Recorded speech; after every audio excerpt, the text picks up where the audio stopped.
According to the Warren Commission, which investigated the presidential assassination, Oswald killed Kennedy and Ruby killed Oswald. There was no conspiracy and just those two men involved.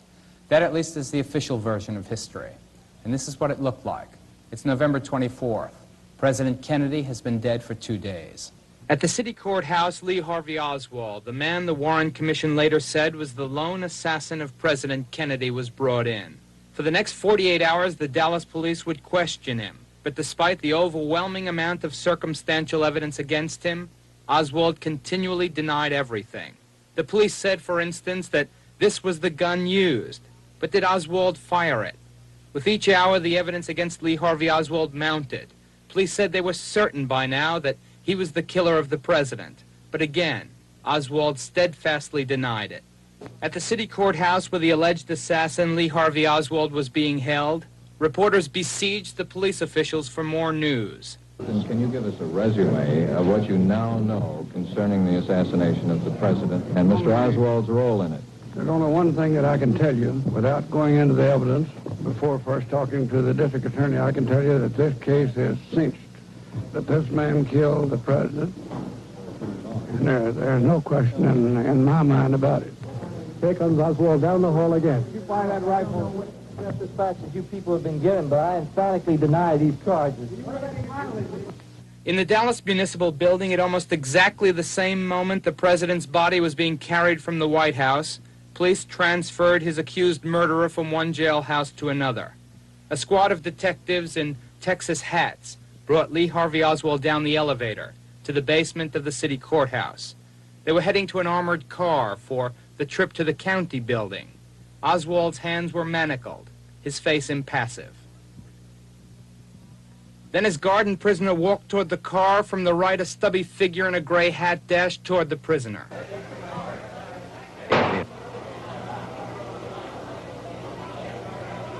Oswald was shot in the stomach before his guards knew even what was happening. All hell broke loose. Watch that unbelievable, historic scene again, this time in slow motion. Oswald and his guards come out on the ramp. A radio reporter asks a question. Flashbulbs pop. The assassin dashes in and fires. The police threw themselves on the killer, later identified as Jack Ruby, a Dallas nightclub owner.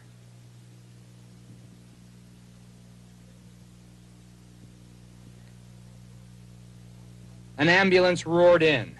Oswald is taken fatally wounded to Parkland Hospital, the same hospital where President Kennedy had died 48 hours earlier. Oswald's killer, Jack Ruby, was taken to the Homicide Bureau for interrogation. The police already knew who he was. They knew that Ruby was often hot-tempered. But why had he made himself Oswald's judge, jury, and executioner? One central point in official history has always been the non-connection between Ruby and Oswald. The Warren Commission had concluded that they had never met. If, on the other hand, they did know each other, if there was some connection between them, that fact would lead support to the charges that there was a conspiracy to kill the president and that Ruby was part of it.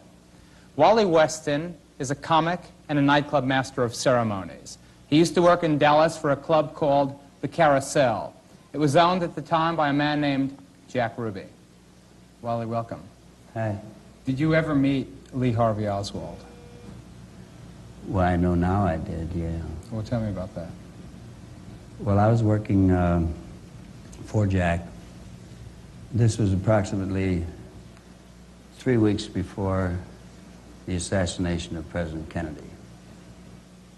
And some guy walked into the audience, like, for example, there would be the front of the club, the entrance, and Jack usually stood on the door because Jack did his own bouncing. He didn't need a bouncer.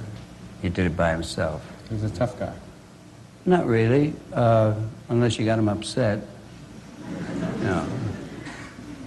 And Jack was very adamant about that. He would insist on people being quiet while I was working, and I was right in the middle of a story which had nothing to do with what this guy said, because he walked like right down like where he is, all right? And he points up and said, "You're a communist. I believe you're a communist." Was he drunk when he said that? No, that's the way he talked. You know, and I, naturally, everyone else in the audience, like the rest of them here, thought it was part of the act. But Jack knew it was not part of the act. And Jack had started to move toward him at the time. And then I went back into the story, and he kept it up. You know, he said, "I still say you're a communist." So by that time, I jumped off the stage. And he pulled back to hit me, and I pulled back at the same time. And he missed, and I didn't. You know, I hit him on the jaw. You hit the heckler on the jaw. Yeah. And then what happened? Well, Jack was right behind him then, because he was coming this way. And when I hit him, like, Jack caught him under the arms. And he said, "You son of a bitch, I told you to never come in here again." And when it was over, I introduced another act, and I went back to Jack, and I said, "Jack," I said, "who is this?" He said, "Just forget about it." He said, "The guy's a jerk." He said, don't pay any attention to it." Let me stop you there, Wally. Did you think, by what Jack said to you, what Jack said to the heckler, that he knew who the person was? Well, I mean, otherwise, why would he say, I told you don't come back in here again? If he had never seen him before, how the hell is he going to tell him not to come in again? Okay, at what point did you think that you recognized that person as Lee Harvey Oswald? Not until maybe 5 days later, when I had seen his face enough on television. Because the only other time I had seen him was when Jack shot him, when I was, as a matter of fact, waiting for a call from Jack that morning. And it never came, you know, because he was at the city jail and I wasn't. And how sure are you, Wally? of what? That was Lee Oswald. Oh, I know that it was, because that, you see, I've had a long time to think, and Are you sure that with time you haven't painted your own mind picture? no. I mean, if it was anyone else, he would certainly come forward now and say, "Hey, it was me." Because the cat I punched is dead. Did you ever speak with Jack after he was arrested for the murder of Lee Harvey Oswald? Well, I was one of the first people that Jack asked to see. So I would ask Jack, I said, "Jack, what's wrong?" He said, "I don't know what they're doing to me." He said, "All I know is they give me a lot of tests and they give me a lot of injections." He said, "I don't feel good. I can't eat." He said, "I feel like I'm going to die." He died. Yeah. Did he ever tell you anything about Cuba? Yes, on one of the visits, just one of the last visits that I made to Jack. And this was after he had been getting all those tests and all those injections. He said to me, he said, "Wally," he said, "now they're going to find out about everything. They're going to find out about my trips to Cuba, they're going to find out about my trips to New Orleans, and they're going to find out about the guns. They're going to find out about everything." Now, those are his exact words. Okay, well, I want to stop you there. Wally says, as you heard, that Ruby knew Oswald. Others insist that Ruby did not know Oswald. Eva Grant is Jack Ruby's sister, and she'll be with us right after these commercial messages.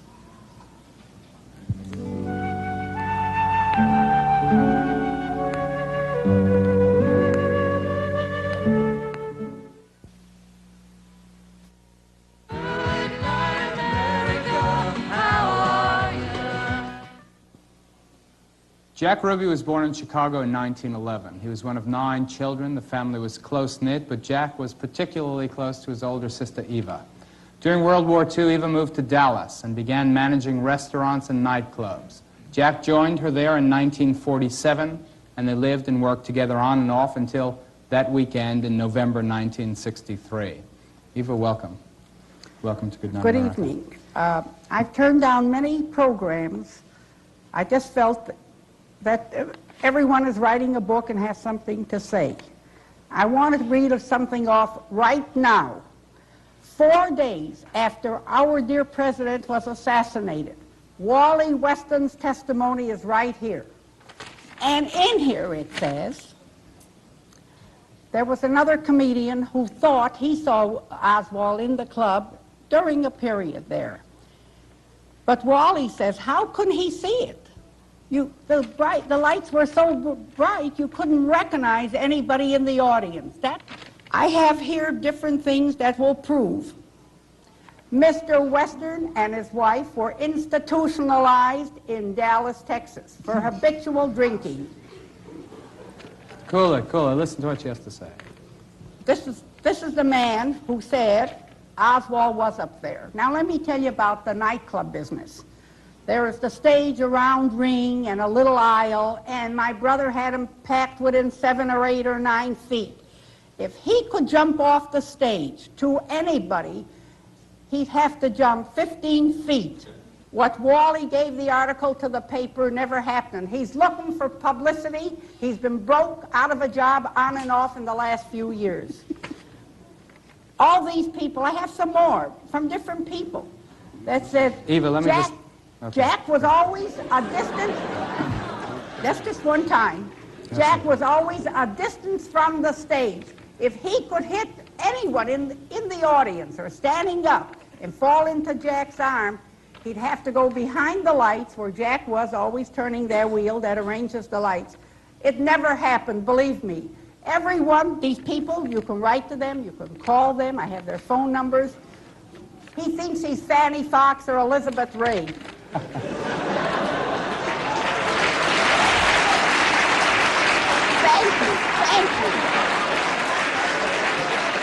Wally? I'll give you 30 seconds to respond. Your credibility has been impeached, if you haven't noticed. Are you ready?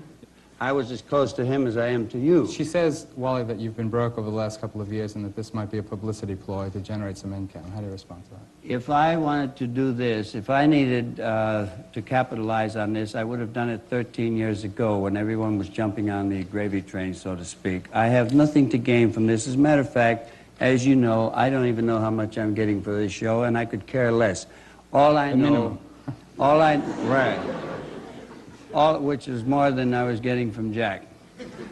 All I know is that what I say is completely true. Excuse me, Wally.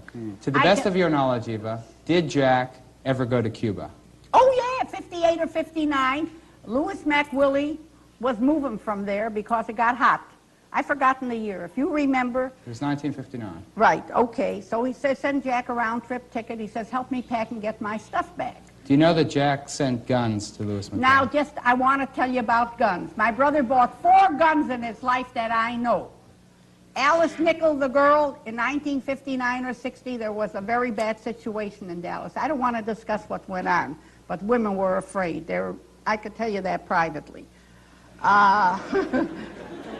Colored guy was out to get a lot of white women. How can I? Anyway, he bought Alice a gun.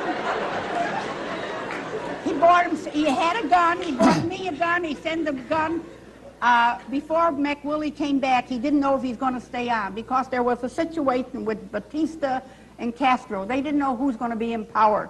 Jack sent him a gun COD that he paid $125. Never came back.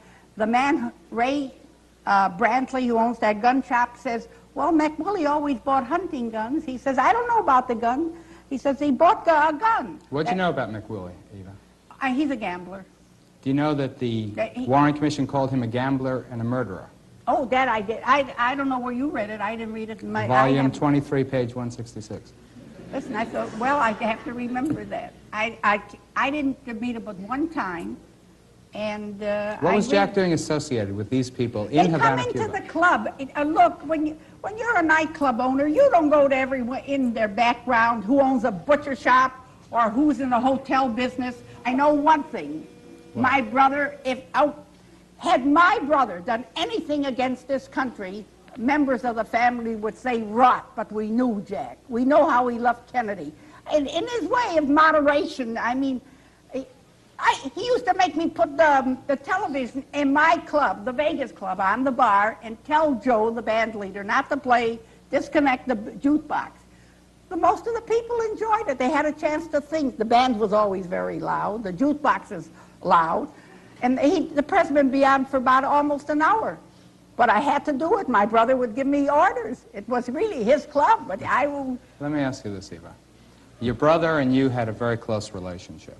Is it possible that he was involved in these activities, and because of his love for you, he just never told you? I I knew, I'm going to tell you something, and I don't care if everyone hears it. I never knew which girl he slept with.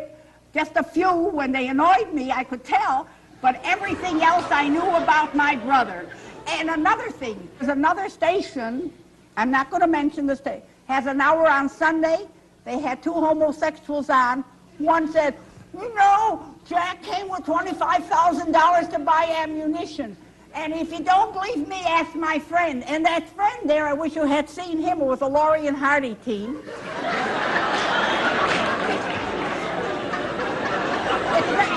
This situation isn't funny to me. But I'll tell you, I laughed and cried. If I could get a hold... I laughed and cried because they had the guts.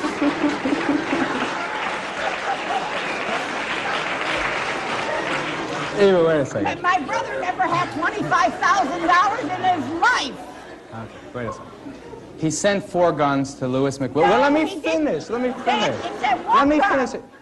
He bought 4 different... He bought 4, he sent 1 gun. No, they were bought different times. That's what the record shows. Okay. But my he brother, sent a gun to Louis McWillie in That's Havana, different. Cuba. Right. Louis McWillie knew John Roselli, the mafia hood hired by the CIA to assassinate Fidel Castro. you know what's going to happen? What? Everyone that knew Jack Ruby went around killing people. If there a lot of people probably knew that man.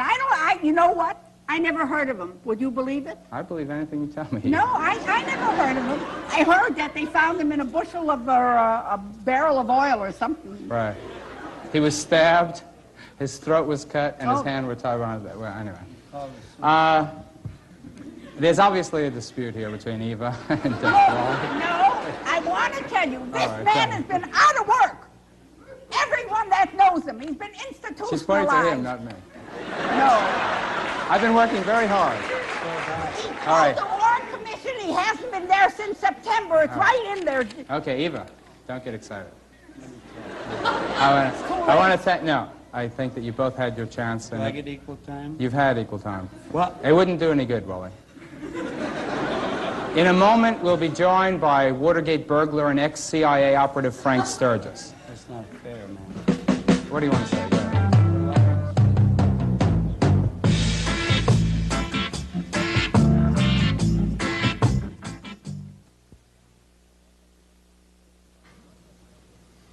Most of you know Frank Sturgis is one of the 5 men caught burglarizing the Democrats in the Watergate building. It's hard to believe, but that was almost 4 years ago.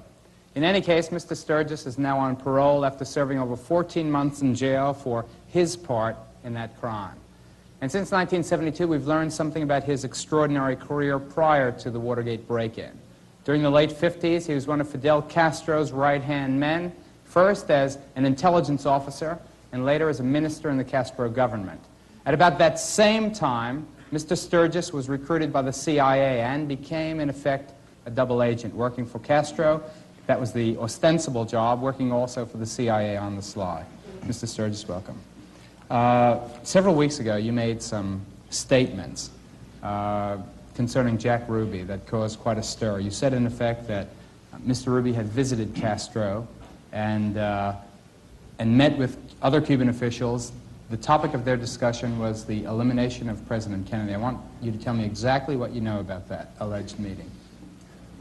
The information that I have received over the past several months pertaining to a meeting in Havana, and at this meeting, Fidel Castro was present, his brother Raul Castro, Che Guevara was present, an Argentine woman was present, another officer by the name of El Mexicano was present, who, by the way, is an American citizen. Another Cuban officer was present, also Jack Ruby. At this meeting, there was a discussion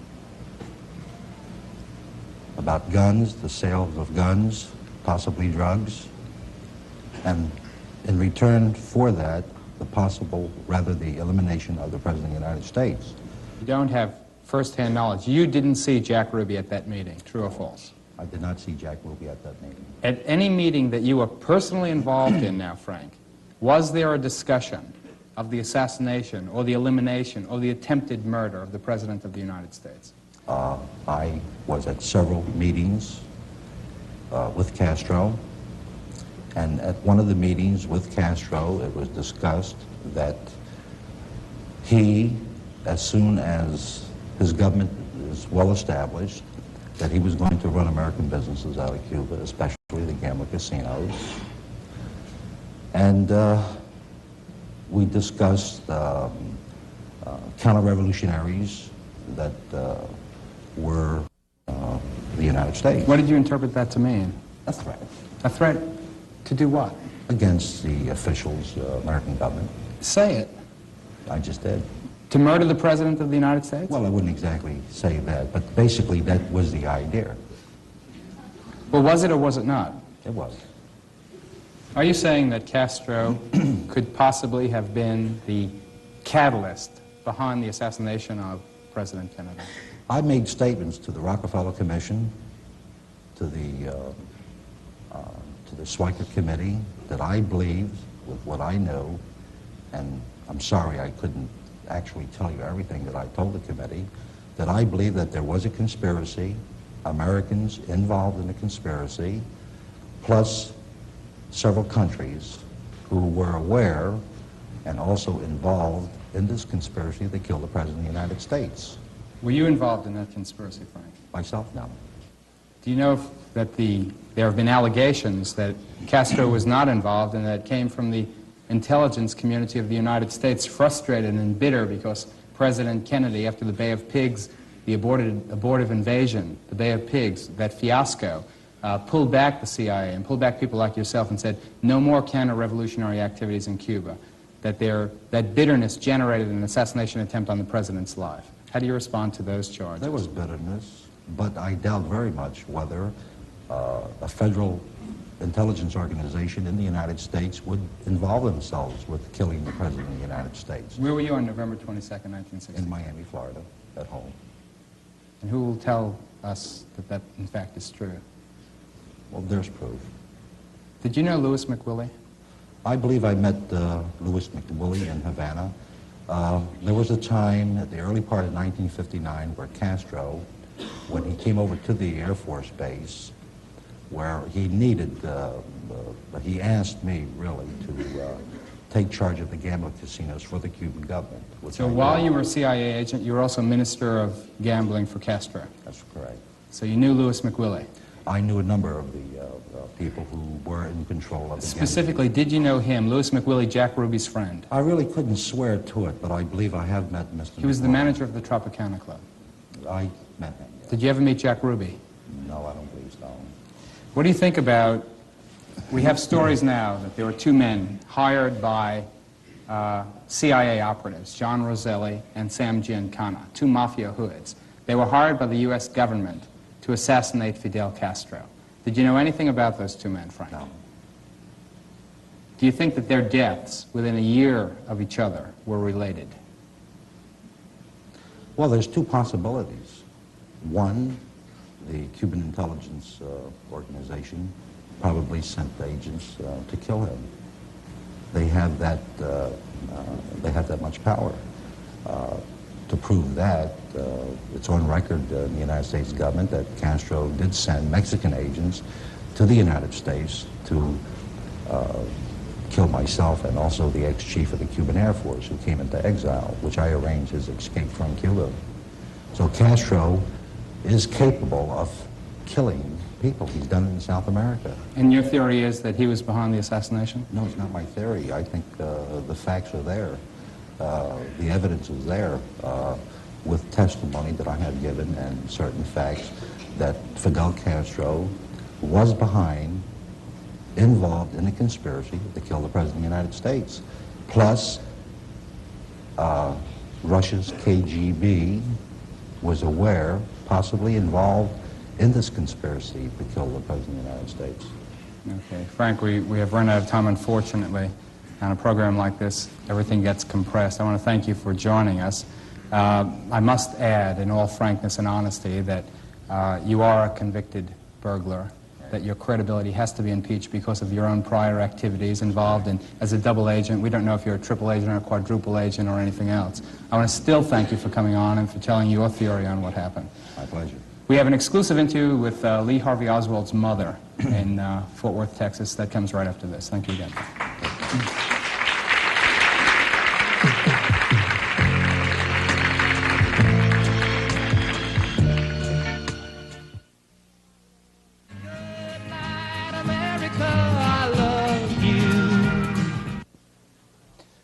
Newsman Dan Rather once said that Lee Harvey Oswald's mother, Marguerite, may well be the Martha Mitchell of this case, and it's true.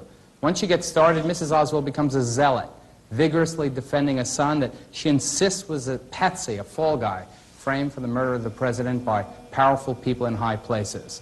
I visited Mrs. Oswald at her home in Fort Worth, Texas. She's devoted her entire life to the cause of her son's innocence, and she exists now on a combination of Social Security and whatever fees she can earn either selling autographs or speaking about the Kennedy assassination.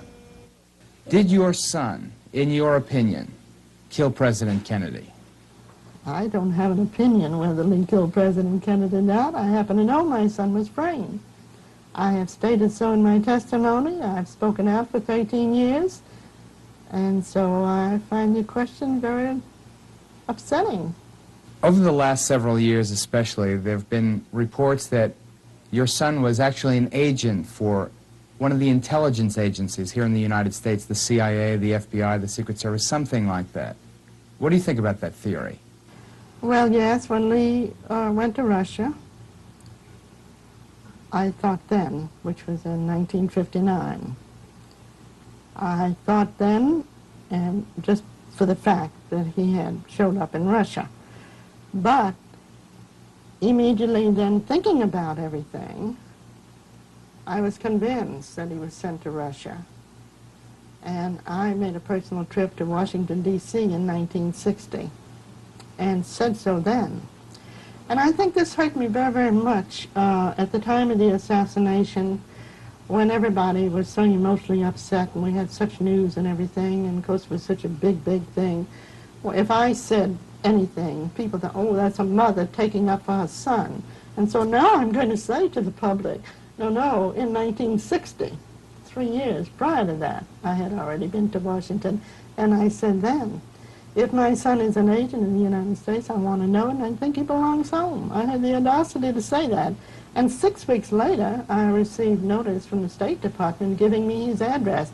But up until that time, I didn't know whether Lee was alive or dead for 20 months. And I had been in correspondence with the State Department.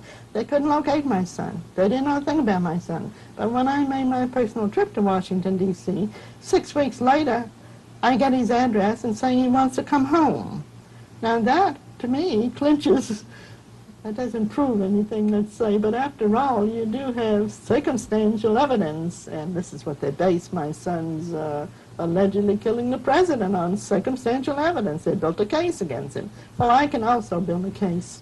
In an interview that you gave to a newspaper in December of 1963, about 2 weeks after the assassination, you said that the FBI came to you approximately 17 hours prior to the murder of your son by Jack Ruby and showed you a picture of a man that later you identified as Jack Ruby. The night before, an FBI, Mr. Bart Odom, came to the motel where Marina and I were staying, and they wanted to talk with Marina, and I wouldn't let them because she had been on a terrible strain. After all, her baby was just a few weeks old. And I asked him what it was, what can I do for them? And he had a picture couple in his hand, and he asked me if I knew this man. And I said, no, I've never seen this man in my life before, believe me. And off he went. And then after Ruby killed Lee, and remember, I didn't know who killed Lee, I walked through a room where we were held in protective custody by the Secret Service, and I casually turned over a newspaper, and on the front page, the whole bottom of the page, was a picture of a man. And I said, that's the the man at the picture, the FBI man showed me, and they said, Miss Oswald, that's the man who killed your son. This is an extraordinary room. I wonder if you'd tell us about it. All of these books on the assassination are favorable to my son Lee Harvey Oswald. While some of them are sensationalism, most of them, and all of them I would say, have some truth in it. And the truth is because these authors do have the 26 volumes, they do know the documentation, but where they err is the evaluation of such, and that is where the commission members erred. All of the hearsay, the opinions, the assumptions, and the false documents, because there are many, came to the conclusion that Lee Harvey Oswald and Lee Harvey Oswald was a lone assassin. They are wrong. I have said they were wrong in my testimony. I have yelled they were wrong for 13 years, and I stand here before you today saying they are wrong in their final analysis. And what is that analysis? That analysis is, according to the Warren Report, that Lee Harvey Oswald and Lee Harvey Oswald alone killed the President of the United States. I, Margaret Oswald, say they are wrong. A few weeks ago, a mafia hood named John Roselli was found strangled, stabbed, and stuffed into a 55-gallon oil drum floating in Biscayne Bay in Florida. Roselli was one of the two hitmen recruited by the CIA in 1960 to kill Fidel Castro. The other would-be assassin, a hood named Sam Giancana, was murdered a year ago. The relationship between those deaths, how they were tied into the CIA, and the possible connection this all may have with the Kennedy assassination are some of the questions I'll be asking my next guest, columnist Jack Anderson. That's right after this.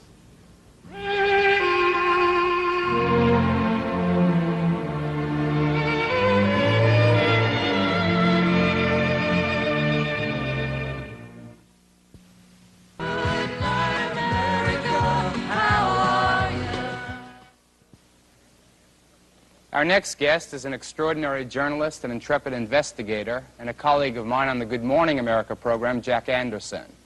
Now, 5 years before it was reported by the Senate subcommittee, Jack was the first person to break the story of the attempted use of mafia henchmen by U.S. government officials to knock off foreign heads of state.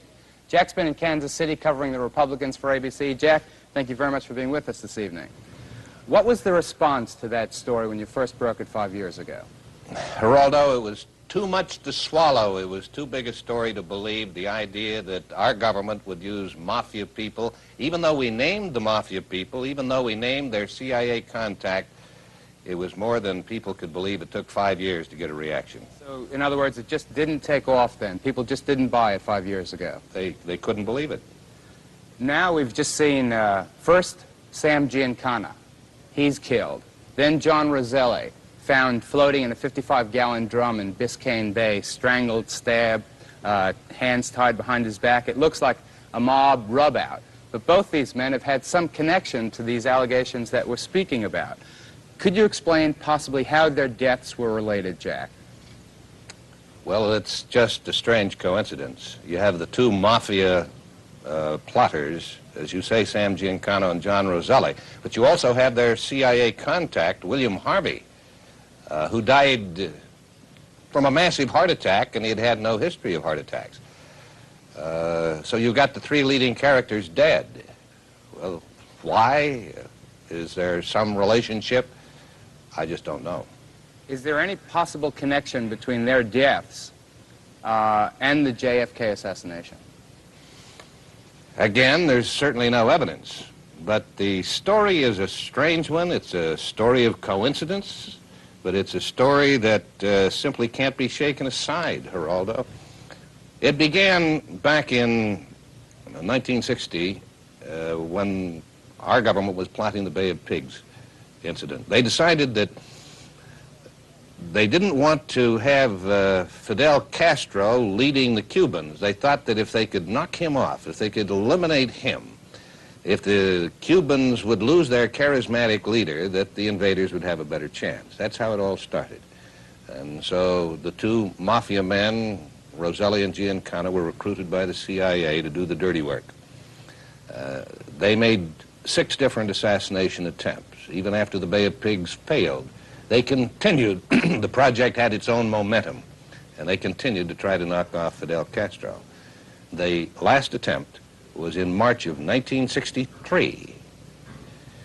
Then the mafia people were just told to forget about it. And the reason they were told to forget about it, we've now learned, is that the CIA had found someone better, someone closer to Cuba, to Castro, one of his close associates, a man by the name of Rolando Cubella. But Geraldo, Castro learned about it. And in September of 1963, he notified the Associated Press correspondent in Havana that he was going to have something important to say at the Brazilian embassy. I think this was September 7th. September 7th, 1963, Castro turned up at the Brazilian embassy, and he said that he knew that the Kennedys were plotting against him, and then he said very significantly, two can play at this game. And this is 2 months before the Kennedy assassination. Two months later, John F. Kennedy was assassinated by Lee Harvey Oswald. Lee Harvey Oswald had close connections with the Castro movement. Shortly before he went to Dallas, he went to Mexico City and visited the Cuban embassy in Mexico City. Frank Sturgis, Jack, has told us that Jack Ruby, the man who killed Lee Harvey Oswald, visited Cuba to discuss with Fidel Castro the assassination, the murder of John Kennedy. What do you think? I know that you've been associated, you've gotten information from Sturgis before, he's a CIA operative, we all know that. What about his credibility? Is he a credible person? Can we believe his allegations? I've had dealings with Frank Sturgis since the Bay of Pigs. He has never given me any wrong information. There have been a time or two when I felt that it was a little exaggerated, but I've always been able to check out what he told me. I've never found him to be wrong, but as far as this story is concerned, I have not checked it out. I don't know whether it's true or not. But you say he has a good track record. He's had a good track record with me, I'd have to say that. Do you know anything about a Ruby Oswald connection? Is it possible? We've had a man on the program, Wally Weston, a comic and an MC at the Carousel Club, Ruby's Carousel Club, who testified that Oswald had visited the club on at least 2 occasions and had spoken with Ruby. If they did know each other, of course, that would lead credence to the conspiracy theory. Do you know anything about that, Jack? I've never been able to verify it. I cannot confirm it. I don't know whether it's true or not. I'm suspicious. That there could be something going on. I've read the statements. I have no reason to doubt them. At the same time, I have absolutely no proof, no confirmation that there was a connection. In your experience, as time passes, do these things become more clear, or do they just get more obscured by the mists of time? Well, people tend to weave legends, people tend to build myths, people tend to create their own aura, and sometimes, I think as time goes on, it becomes maybe even more difficult to separate the fact from the fiction. Right. Thanks very much for being with us, Jack. Really, thank you very much. We'll be back. Good Night America continues with a final word right after this. Good night, America, I love you.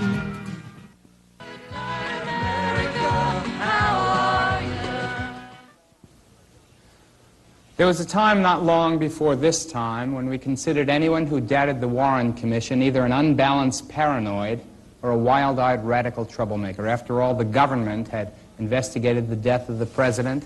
The government had concluded Lee Harvey Oswald was the lone assassin. The government had decided that Jack Ruby was the lone assassin of the lone assassin. And the government, after all, never told a lie.